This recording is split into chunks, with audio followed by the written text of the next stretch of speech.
penting untuk mengembalikan pemilihan kepala daerah melalui DPRD. Pemilihan kepala daerah secara langsung oleh rakyat itu telah mendarah daging. Ya. Tahu tidak Pak Sofian kenapa mendarah daging? Ini pertanyaan menarik ini. Karena di situ ada amplop. Oh, iya. Rakyat dengan bebas memilih. Iya. Dan bebas juga menerima. Iya. Kalau dipilih DPR sampai detik ini warga masih percaya nggak sama pilihan?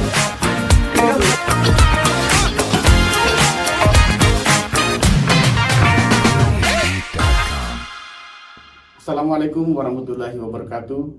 Selamat pagi, siang, sore, atau malam. Karena tidak jelas juga kita ini jam berapa kita di podcast. Yang pasti ini adalah perbincangan pertama untuk rubrik editorial Beranda 25 tahun 2026 ya.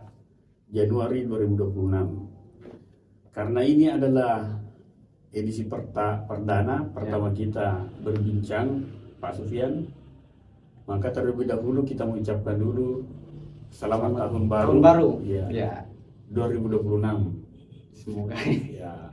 Doa Beranda Indonesia.com dan Beranda 25. ya. Semoga Anda semua mendapatkan keberuntungan laki di tahun 2026 ini. Harga-harga terjangkau. tidak ada kelangkaan sembako ya. Dan meskipun Anda bukan orang kaya, tetapi apapun yang Anda inginkan bisa dibeli, selalu tersedia. Ya. Uang Anda memang tidak banyak, tetapi hampir semua bisa Anda beli. Ya, jadi kembali lagi di rubrik editorial Beranda 25. Ya. Editorial Beranda 25 itu adalah salah satu rubrik di kanal YouTube Beranda 25. Ya. Nah, saya Makbul Halim sebagai bos di Beranda 25 dan Pak Sofian ini sebagai pemimpin redaksi berandaindonesia.com. Ya. Apa perbincangan hari ini Pak Sofian? Ya, ini akhir tahun 2025 kemarin kan diusulkan tuh soal pemilihan kepala daerah melalui DPRD. Ya. Nah, sampai hari ini juga belum ada keputusan dan saya pikir itu yang menarik untuk kita bahas. Ya.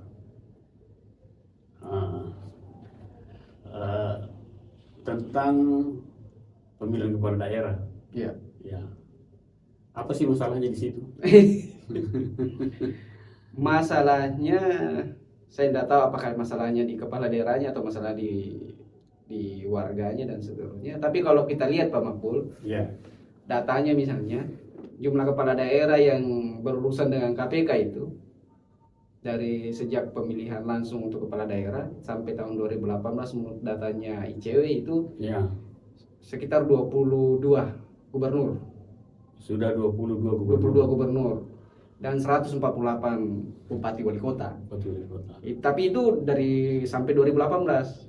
Itu maksudnya kepala daerah itu dipesantrenkan. Ya, dipesantrenkan betul. Oleh KPK. Jadi ya barangkali itu data yang paling valid barangkali untuk para politisi hari ini untuk melihat. Menurut Pak Sofian itu jumlahnya masih sedikit atau sudah banyak? Kalau menurut catatannya ICW sebenarnya sudah banyak. Siapa tahu ada kita punya harapan sehingga mengatakan bahwa itu masih sedikit. Ya, supaya cepat diganti begitu. Ya. Jadi kalau itu mau diperhatikan, ya mungkin agak logis. Barangkali ada beberapa orang yang menganggap itu agak logis ya, karena persoalannya 22 gubernur ini. Dan 148 bupati wali kota. Perjalanan kebangsaan kita, kebangsaan Indonesia dalam berdemokrasi, kita pernah menjalani yang namanya demokrasi terpimpin. Betul. Di zaman Orde Lama. Ya. Kemudian ada demokrasi Pancasila di zaman Orde Baru, dan kemudian ada demokrasi pemilihan langsung di zaman Orde Reformasi. Betul. Sejak tahun 1998 atau setidaknya setelah 1999, kita melaksanakan pemilu dengan gebiar yang luar biasa, betul. baru dengan euforia. Betul. Yaitu pemilu pertama di mana rakyat bebas menentukan pilihan dan kemudian bebas juga memilih. Ya. Betul. Kalau di Orde Baru itu kan masyarakat tidak bebas untuk menentukan pilihannya. Betul. Ya, tapi ini mereka bebas menentukan pilihan. Tapi ingat Pak Mabul, di era terpimpin 1950 sampai 1960 itu kan akhirnya krisis ekonomi dan politik 1966-65. Ya, 66-65 itu krisis ekonomi dan politik ya. Betul. Ya.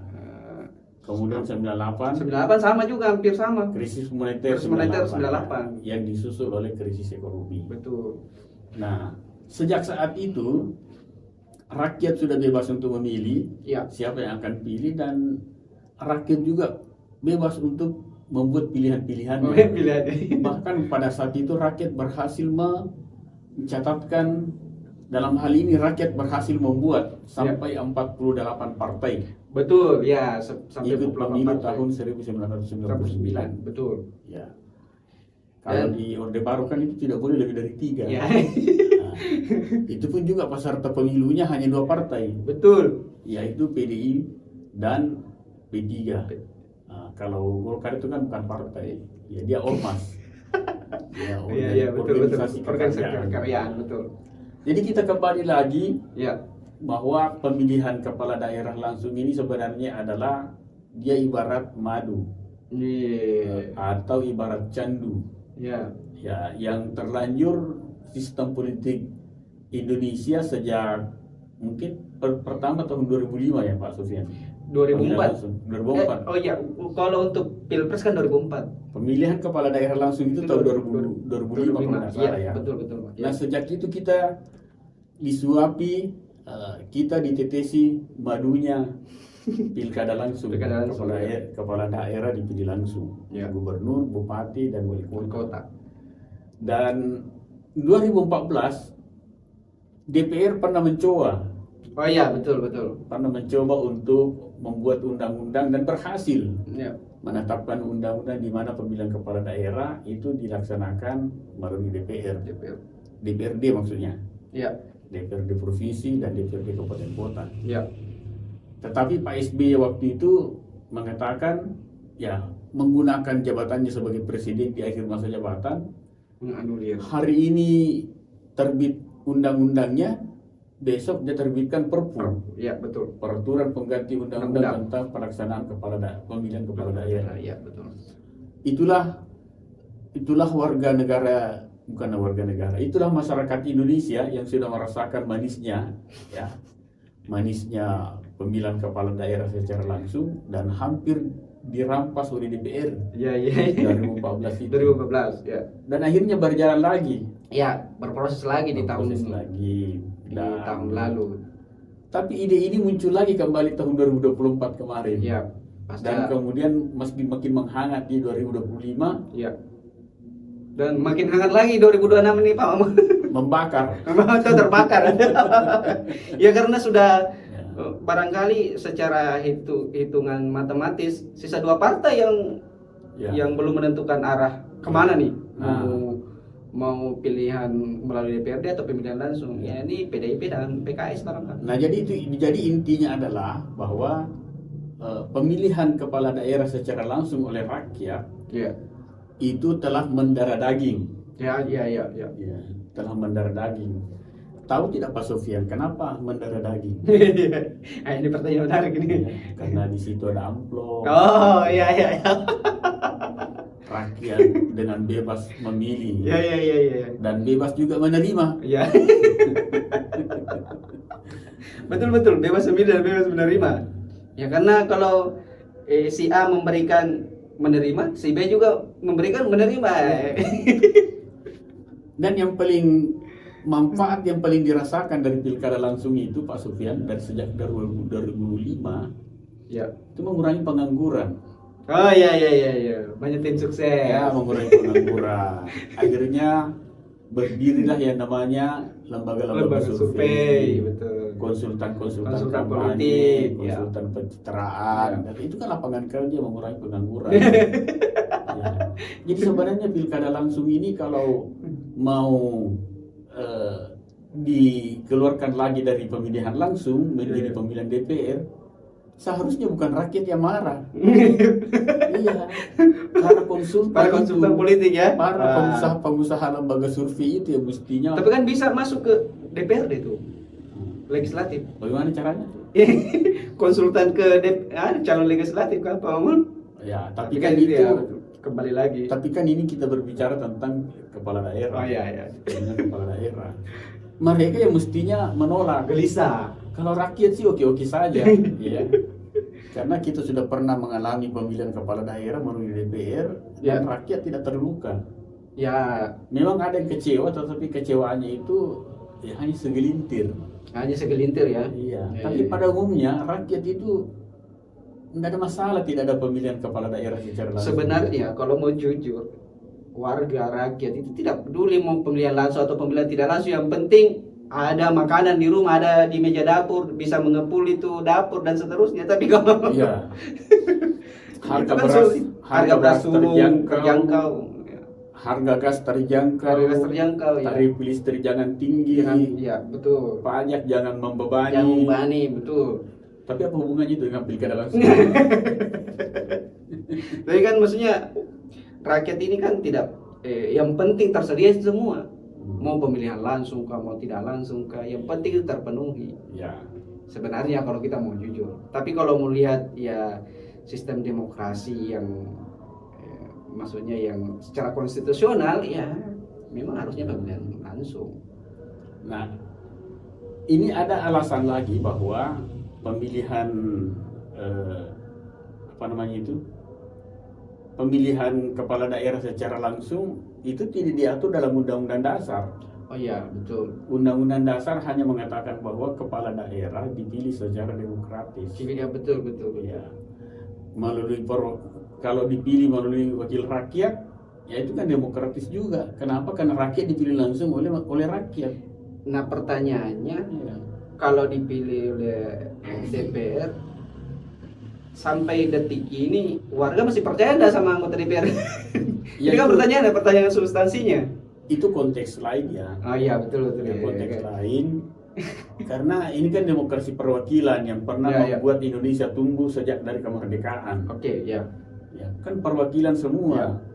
Presiden saja dipilih oleh MPR. Ya. MPR itu adalah Majelis Permusyawaratan Rakyat. Nah, yang terdiri dari utusan daerah dan anggota DPRD. Ya. Semua ini wakil, ada yang mewakili daerah, ada yang mewakili rakyat. Ya. Nah, jadi salah satu hal yang patut kita perhatikan bahwa demokrasi perwakilan itu apapun yang ingin dirasakan rakyat itu diwakili oleh wakil rakyat. Iya, betul. Contoh kalau rakyat mau hidup nyaman, diwakili sama wakilnya di DPR. Ya berarti kalau nyaman berarti cukup diwakili. Kalau memilih kepala daerah itu adalah perbuatan nyaman, menguntungkan, rakyat nanti kami wakili. Nah, gitu. Nah, itu betul. Kita break dulu.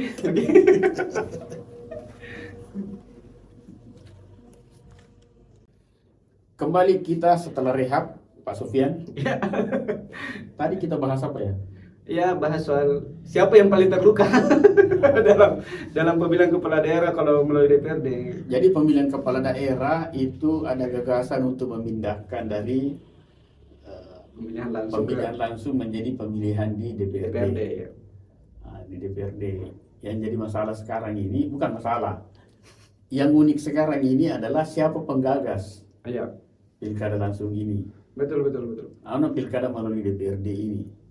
Jadi ada yang partai juga malu-malu kucing. Iya. Padahal ini kan menguntungkan partai. Betul. Mestinya nggak usah malu-malu. Betul. Iya. Nah, kalau sudah menguntungkan bagi, itu kan bisa dibayangkan Pak Sufyan, itu berapa banyak manfaatnya itu untuk pimpinan parpol. Kalau pemilihan kepala daerah melalui DPR, mulai dari penetapan calon, pendaftaran calon, ya betul. kan? Nah, sampai penetapan bahkan. Kemudian yang memilih di DPR itu Pak Sofyan itu kan anggota DPRD, betul. Yang dikendalikan oleh pimpinan parpol melalui fraksi. Ya, di situ nanti. Nah, terserah seperti apa pemilihannya, menurut saya nggak usah malu-malu kucing ini partai. Iya, karena partai hari ini kan masih sampai saat ini kan masih ada 2 yang getol itu ya satu lah yang paling kan, getol yang menolak. Yang gagas ini kan Partai Golkar. Partai Golkar yang melalui hari jadinya itu kan yang mendeklarasikan Pak Ketua Umum Bahlil Lahadalia, Ketua Umum Partai Golkar waktu itu dalam sambutannya menyampaikan bahwa penting untuk mengembalikan pemilihan kepala daerah melalui DPRD dengan pertimbangan bahwa itu bisa menghindari perpecahan, kestabilan politik, biasanya biayanya lebih efisien, betul, dan sebagainya. Dan setelah Pak Bahlil disusul oleh pidato sambutan dari Pak Presiden Prabowo yang memuji gagasan Pak Bahlil itu. Wah, ini gagasannya sangat bagus. Nah, kalau Pak Prabowo mengatakan itu bagus, Gerindra kira-kira tidak setuju? Saya kira 100% tidak mungkin. Ya, itu namanya otomatis setuju.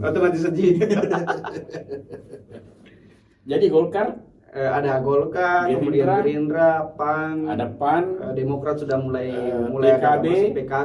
PKB, dan belakangan juga ikut Nasdem mengangguk setuju. Meskipun belum ada pernyataan resmi ya. Sudah disampaikan mengangguk setuju. Nah, yang malu-malu kucing itu bukan malu-malu kucing sebenarnya. Malu-malu kucing itu bahasa kasar. Bahasa halusnya adalah yang masih menggodok pertimbangan Partai Demokrat dan Partai Partai Demokrat, PKS dan sementara PD Perjuangan masih tetap konsisten. Tegas menolak. Karena 2014 waktu DPR berhasil menggolkan undang-undang untuk mengembalikan pemilihan kepala daerah secara tidak langsung di DPRD.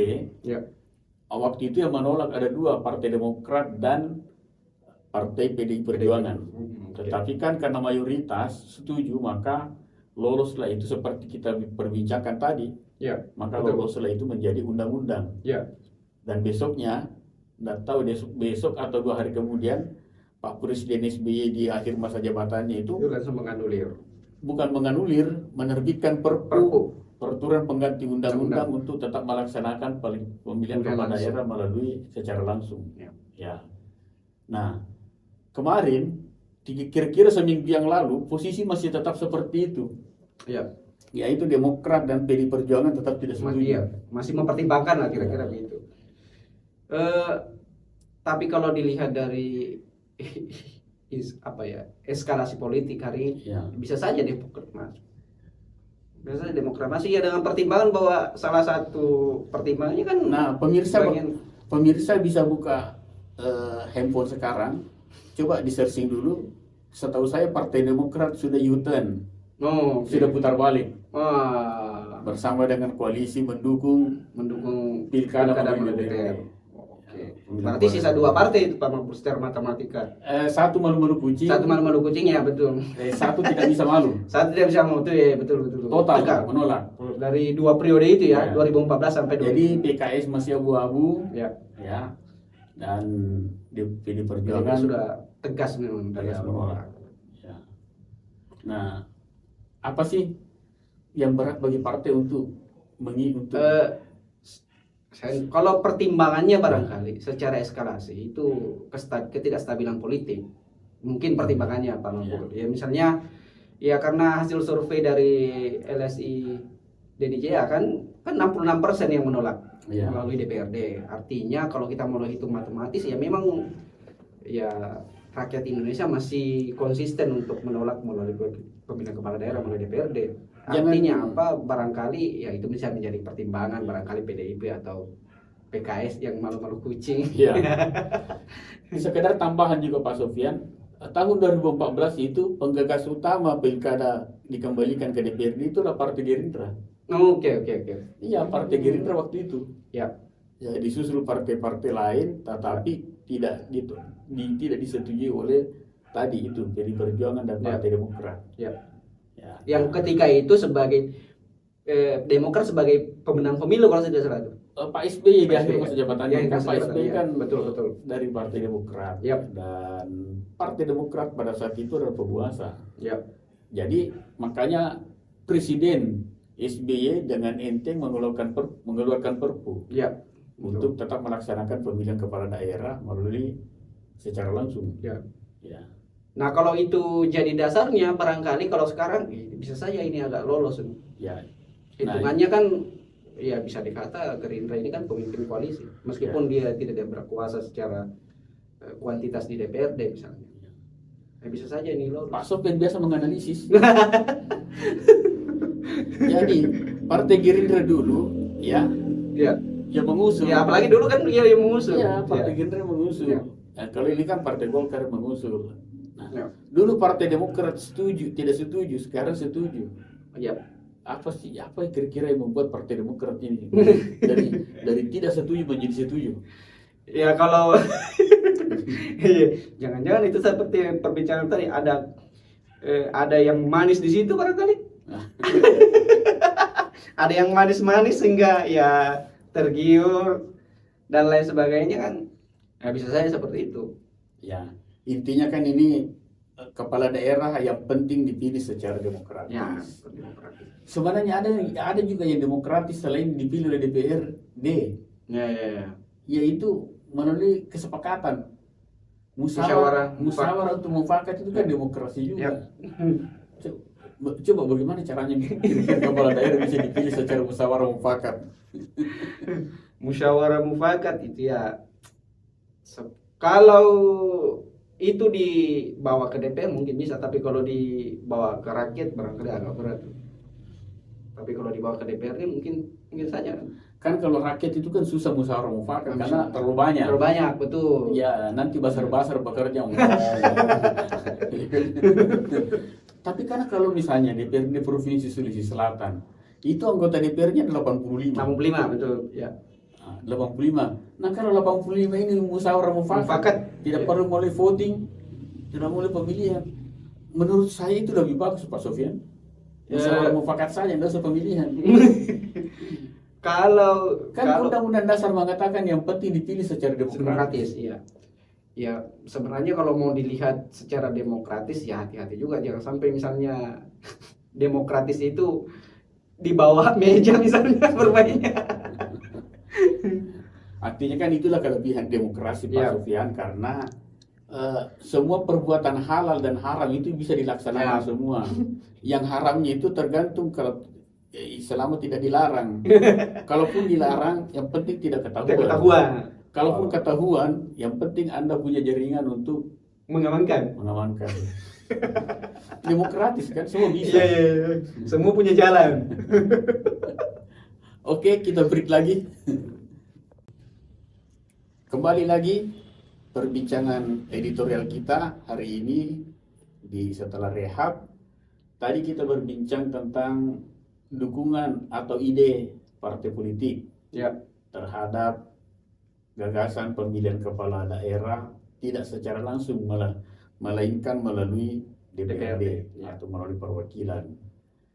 Padahal Pak Sofian, kalau kita mau jujur, ada banyak tokoh-tokoh besar di Republik ini itu yang muncul ke permukaan politik kebangsaan itu karena adanya pemilihan langsung. Ya.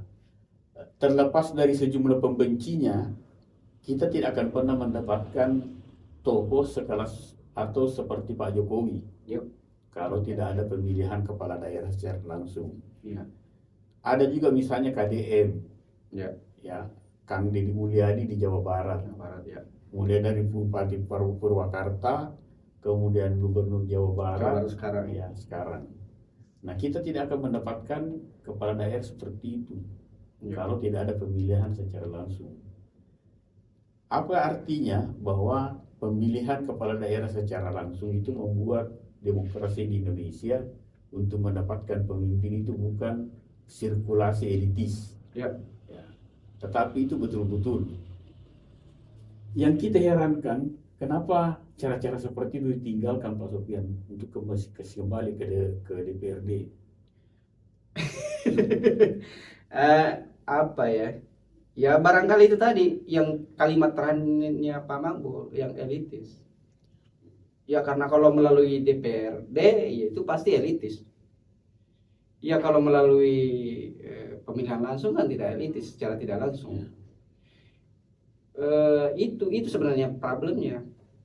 Tapi kalau misalnya contoh-contoh tadi yang disebutkan, misalnya Ahok dan seterusnya kan banyak tokoh-tokoh yang lahir dari situ. Tapi pertanyaannya sekarang kan kenapa mau dikembalikan? Ya kembalikan karena itu tadi ke kalimat terakhir elitis. Jadi pilkada langsung memang sejak tahun 2005 Pak Sofian, itu membuat banyak elit-elit politik tersingkir. Oh ya, betul. Ya, akhirnya mereka kehilangan akses untuk menjadi politisi, menjadi elit politik di tingkat semacam kepala daerah. Ya, tingkat wilayah. Karena tukang kayu saja bisa jadi kepala daerah. Iya, tukang tambal bisa jadi kepala daerah. Yang ojol tuh ada juga, yang ojol yang kemarin yang ditangkap. Oh. Yang Menteri Ketenagakerjaan. Oh itu bukan pemilihan itu. Oh iya, itu. Pemilihan juga. PPU juga tapi ya. Tapi pilihan presiden. Betul, pilihan presiden. Tapi kan prosesnya dari bawah. Artinya kalau kita mau lihat prosesnya dari bawah. Tidak mungkin ada terjadi seperti itu kalau bukan pemilihan langsung. Ya, artinya kalau contoh kasus yang tukang ojol itu, ya. Itu kan sebenarnya tidak terkait dengan pemilihan kepala daerah. Ya, tidak terkait secara langsung, betul. Itu terkait dengan kehilafan pemimpin memilih pekerja. Tapi ya tadi misalnya ya tukang kayu misalnya yang representasi Pak Jokowi, memang tidak akan muncul seperti sekarang kalau memang tidak melalui pemilihan. Dulu di zaman Orde Baru asal sudah berbintang, asal sudah purnawirawan itu sudah modal kuat untuk menjadi pemimpin daerah.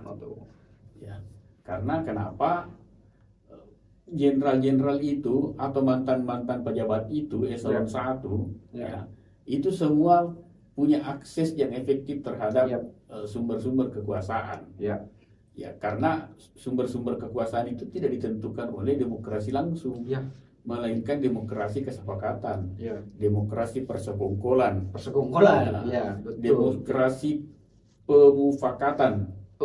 Terserah ujungnya baik atau jahat. Baik atau jahat ya. Intinya pemufakatan. Pemilihan kepala daerah secara langsung datang itu membongkar semua itu. Ya, betul. Ya, sehingga seperti yang kita perbincangkan tadi, tukang sapu pun bisa menjadi kepala daerah. Ya, betul. Dan bahkan di Sulawesi Selatan kan ada supir PT-PT yang bisa menjadi kepala daerah sekarang. Oh, yang mana itu ya? Yang dari Nasdem. Oke, ya. Driver ya betul. Kan dulunya berdasarkan pengakuannya Pak Sofian, perbincangan kita ini punya derajat sosial yang tinggi. Kita tidak boleh pakai sopir. Oh iya. Driver. Driver. Karena kalau sudah dalam bahasa Inggris itu nilainya naik sedikit. Dan betul kan? Ya, tukang sapu pun bisa menjadi anggota DPR gara-gara pemilihan secara langsung. Bukan, pemilihan legislatif itu apa sih namanya, daftar terbuka, bukan daftar tertutup. Dulu kan kita hanya memilih partai, nanti partai yang pilihkan siapa yang duduk. Nah, kalau setelah 2009, itu kan berubah. Betul. Di mana rakyat bisa memilih langsung calon legislatifnya. Bukan berdasarkan pilihan partai. Saya kira itu ekuivalen dengan pemilihan kepala daerah secara langsung. Betul. Tetapi kita lihat perkembangan Pak Sofian, jangankan pemilihan kepala daerah yang akan dikembalikan ke DPRD, pemilihan legislatif pun juga akan dikembalikan ke daftar tertutup. Nah, itu yang agak sulit. Ya, mungkin. Nah, ini barangkali jawaban yang paling memungkinkan Pak Sofian seperti tadi, bahwa elit-elit ini, orang-orang feodal ini, aristokrat ini, apalagi sering aristokrat, oligark ini sudah bosan menunggu waktu yang tepat untuk mereka masuk kembali ke dalam kekuasaan dengan cara yang tidak melalui pemilihan langsung, yaitu melalui penunjukan. Betul. Jadi perlu memang kalau ini lolos, Pak Mabul, saya yakin lolos. Saya curiga. Misalnya kalau lolos misalnya, saya curiga ya seperti saya tadi. tidak pakai curiga Pak Sofyan. Betul begitu ya. Iya. Tapi saya masih curiga lah. Maksudnya karena kan masih ada dua partai yang masih karena Pak Sofyan belum pernah merasakan enaknya di partai. Oh iya betul. betul. Jadi kalau misalnya ini juga curigaan, jangan sampai kalau ini lolos berarti tertutup pemilihan DPRD secara tertutup juga akan kemungkinan akan lolos. Ya. Dan itu akan melembagakan secara konstitusional pemilihan itu secara tertutup, itu yang melegalkan secara konstitusional. Artinya apa? Ya rakyat seperti yang Pak Mabul tadi sampaikan, yang nyaman itu diwakilin. Ya. Misalnya hidup enak, rakyat hidup enak ya diwakilin saja sama DPRD misalnya. Kalau rakyat mau makmur, mau hidup sejahtera, mau hidup enak, mau hidup nyaman, diwakili. Rakyat diwakili. Nanti kami mewakili kalian. Nah, jadi gitu. Iya betul. Jadi kalau pemilihan kepala daerah juga itu perbuatan nyaman, rakyat tahu usah nanti kami diwakili untuk memilih kepala daerah. Nah, jadi memang ada gelombang perubahan, Pak Sufyan, di mana memang kita akan kembali ke Orde Baru. Sepertinya ini mengarah ke sana. Misalnya kepala daerah dipilih oleh DPRD, kemudian pemilihan legislatif kembali dengan daftar calon tertutup, hampir semua. Jadi perkembangan politik kita itu juga ternyata mempunyai jiwa, Pak Sofyan. Iya. Karena mempunyai jiwa, maka setiap jiwa itu mempunyai kerinduan. Kerinduan untuk kembali. Dan jiwa politik kita ini sudah rindu untuk kembali. Orde Baru. Kalau dilihat dari gejalanya, misalnya sejak 2014 sampai hari ini, pengusulan masuk ke MK untuk undang-undang kan meningkat sekali itu Pak Mabul. Secara statistik. Artinya apa? Produk yang dihasilkan di DPRD, baik di DPR RI dan DPRD, barangkali itu sudah mulai dipertanyakan. Artinya apa? Kepentingan rakyat itu sudah mulai ditinggalkan.